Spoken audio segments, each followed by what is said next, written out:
Olá, obrigado por ter deixado a sua porta aberta para a nossa TV Polo, particularmente para o nosso programa Sarau Eletrônico, onde levamos para vocês o melhor das nossas poesias e das poesias internacionais. Hoje declamarei poemas de Manuel de Barros, o nosso querido poeta matogrossense.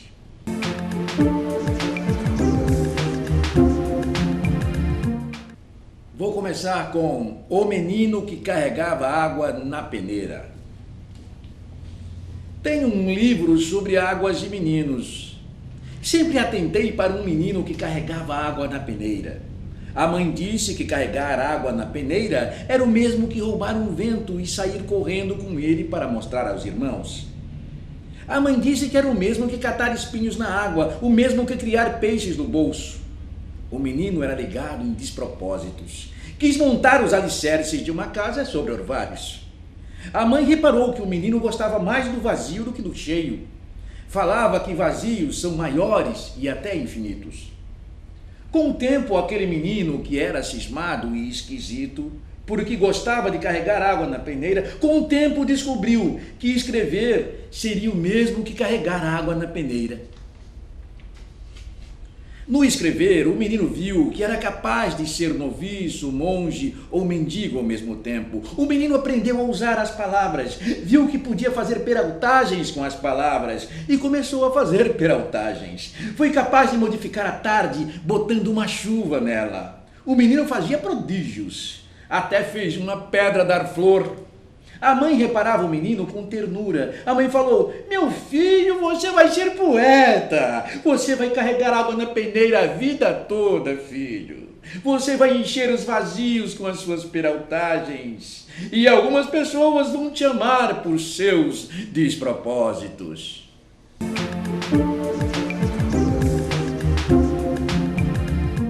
Outra de Manuel de Barros, O Fazedor de Amanhecer. Sou leso em tratagens com máquina.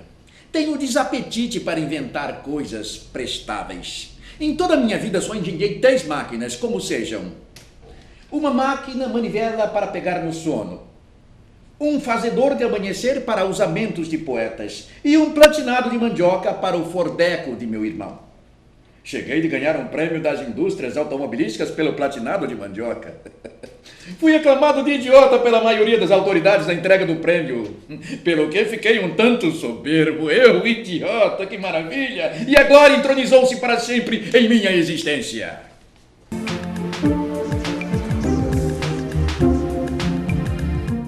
Outra de Manuel de Barros, Tratado Geral das Grandezas do Ínfimo. A poesia está guardada nas palavras. É tudo que eu sei. Meu fado é o de não saber quase tudo. Sobre o nada eu tenho profundidades. Não tenho conexões com a realidade. Poderoso para mim não é aquele que descobre ouro. Para mim, poderoso é aquele que descobre as insignificâncias do mundo e das coisas. Por essa pequena sentença me elogiaram de imbecil. Fiquei emocionado. Sou fraco para elogios, sabe?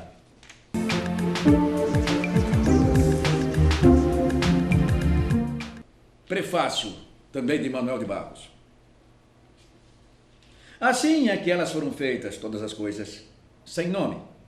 Depois é que veio a harpa e a fêmea em pé. Insetos errados de cor caíam no mar. A voz se estendeu na direção da boca. Caranguejos apertavam mangues. Vendo o que havia na terra, dependimentos demais e tarefas muitas, os homens começaram a roer unhas. Vê se pode. Ficou certo, pois não, que as moscas iriam iluminar o silêncio das coisas anônimas.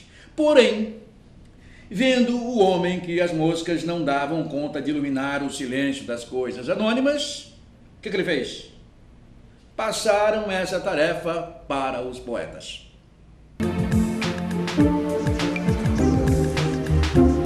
Manuel de Barros, de novo, Os Deslimites da Palavra. Ando muito completo de vazios. Meu órgão de morrer me predomina. Estou sem eternidades. Não posso mais saber quando amanheço ontem. Ouço o tamanho oblíquo de uma folha. Atrás do ocaso fervem os insetos. Enfiei o que pude dentro de um grilo, o meu destino. Essas coisas me mudam para cisco. A minha independência tem algemas.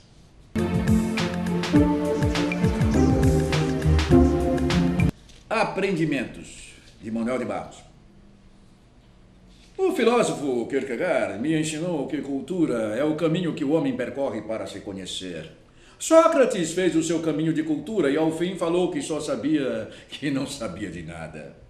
Não tinha certezas científicas, mas que aprendera coisas de menor com a natureza. Aprendeu que as folhas das árvores servem para nos ensinar a cair sem alardes. Disse que fosse ele caracol vegetado sobre pedras, ele iria gostar.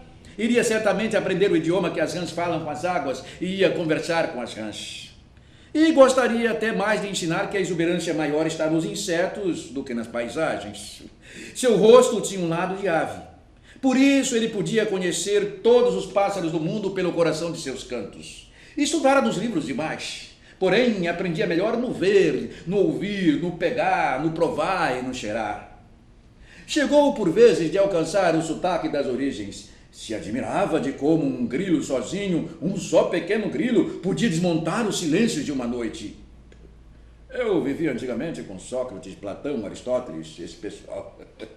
Eles falavam nas aulas. Quem se aproxima das origens se renova. Píndaro falava para mim que usava todos os fósseis linguísticos. Ele achava que isso renovaria sua poesia. Os mestres pregavam que o fascínio poético vem das coisas da fala. Sócrates falava que as expressões mais eróticas são expressões donzelas e que a beleza se explica melhor por não haver razão nenhuma nela. O que mais eu sei sobre Sócrates é que ele viveu uma sese de mosca. Ah, pode acreditar.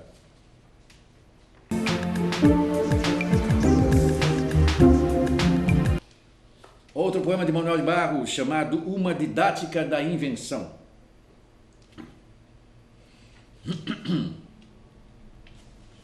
Para palpar as intimidades do mundo é preciso saber: A. Que o esplendor da manhã não se abre com faca. B. O modo como as violetas preparam o dia para morrer. C. Por que é que as borboletas de tarsas vermelhas têm devoção por túmulos. D.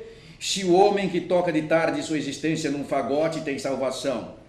E. Que um rio que flui entre dois jacintos carrega mais ternura que um rio que flui entre dois lagartos. F. Como pegar na voz de um peixe. G. Qual o lado da noite que umedece primeiro. Etc, etc, etc, etc, etc. Desaprender 8 horas por dia ensina os princípios. É assim. Inciso 2. Desinventar objetos. O pente, por exemplo. Dar ao pente funções que não pentear, até que ele fique à disposição de ser uma begônia ou uma gravânia. Usar algumas palavras que ainda não têm o idioma, sabe? 3. Repetir, repetir até ficar diferente. Repetir é um dom de estilo. 4. No Tratado das Grandezas do Ínfimo estava escrito assim: poesia é quando a tarde está competente para dálias. É quando ao lado de um pardal o dia dorme antes. Quando o homem faz sua primeira lagartixa. É quando um trevo assume a noite e um sapo engole as auroras. 5.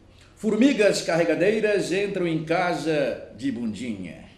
6. As casas que não têm nome são mais pronunciadas por crianças. 7. No descomeço era o verbo. Só depois é que veio o delírio do verbo. O delírio do verbo estava no começo, lá onde a criança diz: eu escuto a cor dos passarinhos, pai. A criança não sabe que o verbo escutar não funciona para cor, mas para som. Então, se a criança muda a função de um verbo, ele delira. E pois, em poesia, que é voz de poeta, que é voz de fazer nascimentos, o verbo tem que pegar delírio. 8. Um girassol se apropriou de Deus. Isso foi numa tela de Van Gogh. 9. Para entrar em estado de árvore é preciso partir de um torpor animal de lagarto às 3 horas da tarde no mês de agosto. Em 2 anos a inércia e o mato vão crescer em vossa boca. Sofreremos alguma decomposição lírica até o mato sair na voz, mas tende paciência, porque hoje eu desenho o cheiro das árvores. 10. Não tem altura o silêncio das pedras. poesia A Glória de Walt Whitman, de autoria de Antônio Lisboa Carvalho.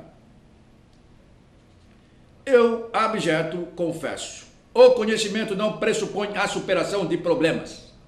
Eu, incestuoso, nivelo. Construir é destruir, é mudar. Tanto faz. Eu, narcisista como Whitman, concebo o homem em estado puro. Eu, anarquista como barbudo democrata, panteísta que só viu todo e ainda assim desprezando regras morais. Eu, imoral diante da morte e celebrando a vida, aquela vida que se reproduz e perpetua-se e rejuvenesce em outros corpos feitos de pólen ou de esperma no ciclo infinito do universo. Conhecimento da vida da rua, do padecimento, corpos possuídos, devorados para ressurreição ou sucessão. Formas que nascem e fenecem, que renascem, que não partam antes que nelas deposite o quanto trago acumulado.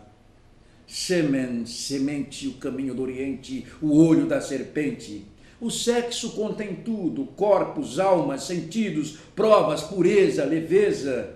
E eu, pedaço de tudo, sofro a amputação e protesto. Quero minha parte impura.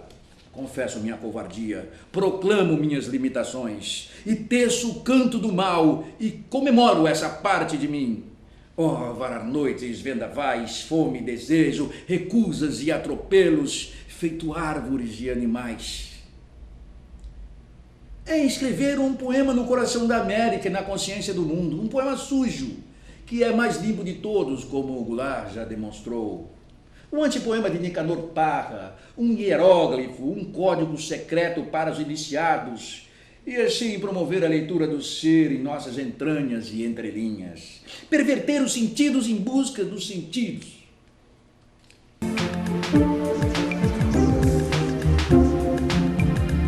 O poema Tempo Paralelo, que Antônio Lisboa fez em homenagem a Dom Luís de Gôngora. Tempo que flui em teu corpo, tempo espacializado, superfície que dura, ânsia na espera. Esse tempo contido, concentrado até o seu desabrochar. Um tempo assim tão longo, tão esperado, tão inseguro, num corpo dormente, prostrado, assustado, em plena quietude, repousado. Neste presente duradouro, extensivo, deslocado de seu passado, livre, breve, na placidez em repouso, descolado em seu momento próprio, absoluto. Como uma fruta, natureza viva, todo o pretérito colocado no presente, refletido no infinito do corpo, o futuro projetado no desejo inalcançável. Tempo afetivo que encurta o prazer, que alonga e prolonga o sofrimento, que é instante e também é instinto, que é vivência, mas não é sequência e consequência. Tempo paralelo em que nos desprendemos e nos perdemos como uma cortina, sempre terno, desencontrado, mas sereno, simultâneo, numa rotina ambígua, uniforme, que vive intensamente, experiência constante, tempo no espaço do tempo, que acelera, reverbera, pulsa e geme, fluxo e refluxo, temporal e fluvial em combustão, em aceleração e regressão, detendo o tempo, esgarçando-o, prolongando-o em memória, que não é mais tempo, que é findo e, no entanto, perpassa pássaro.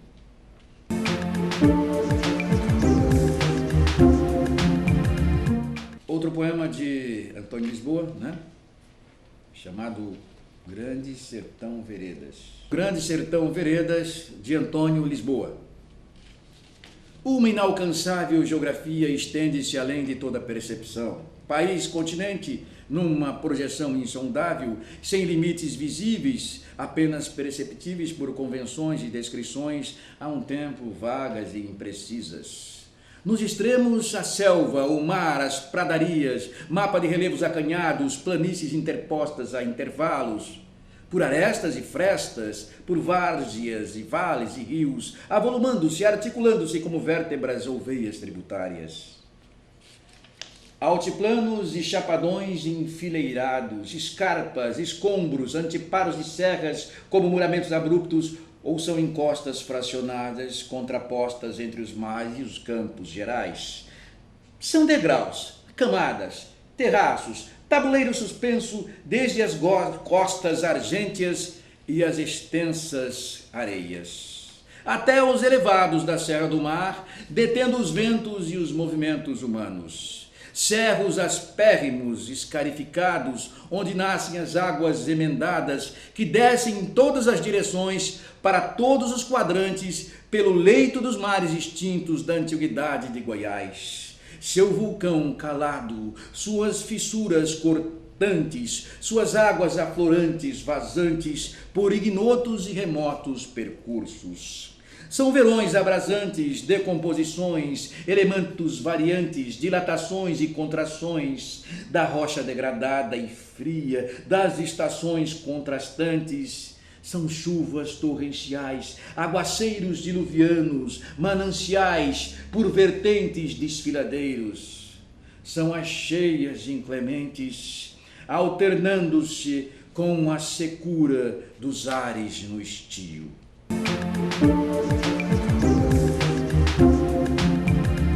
O poeta antropofálico, também de Antônio Lisboa. Um poeta amigo meu só fala do que é seu. Sintomaticamente considera-se um Perseu. Hedonista, machista, sem crenças e esperanças. Diz-se amado e desejado por todas as mulheres. Escreve com o corpo e só ama na cama. Leitor de Sá de Bocage, só que literalmente. Escreve com lápis pênis o poeta antropofálico. Sente mais prazer em contar que em praticar, se é que sente ou se mente para valer.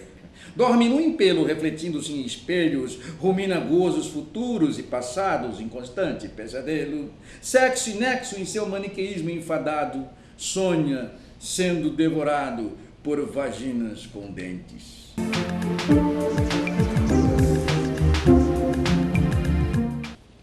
Outro poema de Antônio Lisboa, chamado Debaixo da Pele.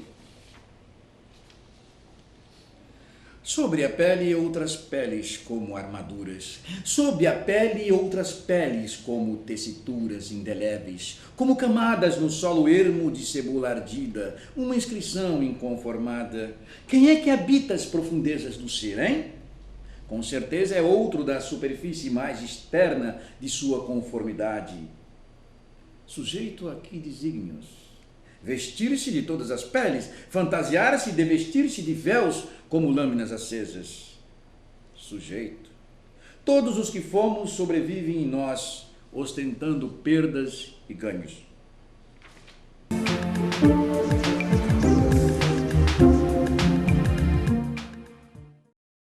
Outro poema de Antônio Lisboa, chamado O Morto na Fotografia. Um corpo nu e ensanguentado jaz sobre os lençóis alvos de linho. Um belo jovem, degolado e triste. Os cabelos em desalinho, dedo em riste, diante da morte trágica e solerte.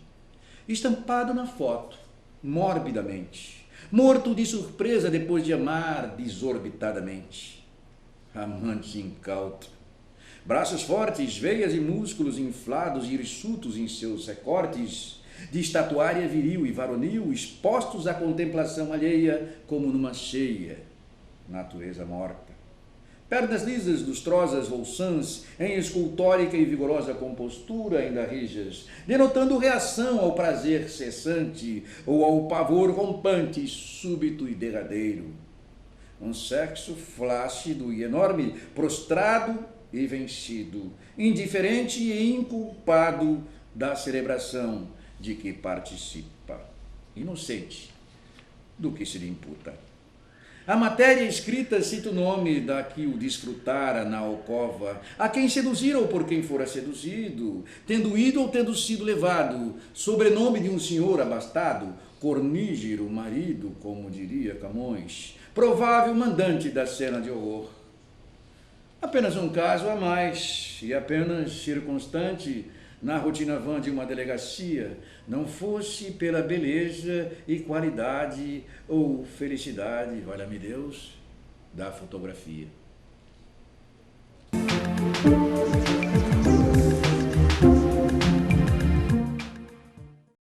Depois da morte, Antônio Lisboa. Depois da morte, ou nada, certamente, talvez solidão e liberdade. Quem sabe prados e montanhas, quem sabe nuvens ou ociosidade. O medo é de acordar, de recordar. Ou seria um estado total de amnésia? Sem Deus, vagando pelo espaço vazio? Ou mais bem preso à terra, debatendo-se com os vermes, pensando por inteiro derradeiro, sem asas, voando, rindo eternamente sem graça, sem testemunho, sem perna de andar, sem pênis, mudo diante de ex-mulheres, ex-maridos, em concílio familiar, sem argumentos, talvez muito frio, sem dúvida inodoro, mas nunca igualitário, porque mortos e vivos guardam suas hierarquias, ou mesmo inconsciente de possíveis transcendências, salvações, assistindo desintegrar-se das células sem qualquer reação ou desassossego. Até a morte parece finita, sujeita a decomposição inexorável e também sujeita a desmemória, não é?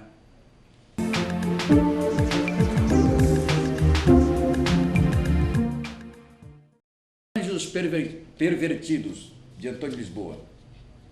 Anjos descem dos altares e oratórios e se despojam de túnicas e asas, renegam ornamentos e paramentos, saem à luz para a sua remissão. À perversão como forma de exorcismo, ao crime como última penitência, maculando-se em busca da salvação. Santos de pau oco, de gesso, santos assexuados, à fogueira, à execração por sua inutilidade. Livres da maldição da ociosidade, que os corpos se chafurdem na lama, se maculem com suores e tremores cardais, na cama, nos vergéis corrompidos, aos sofridos devaneios, aos calores da condição humana e seus desvarios, aos desvios como direção de vida, para depois o perdão divino e a santidade. Que os anjos assumam sua culpa e peçam desculpa por tanta hipocrisia, pela soberba de se julgarem castos. Que se saiba, anjos não são santos. Não são, não.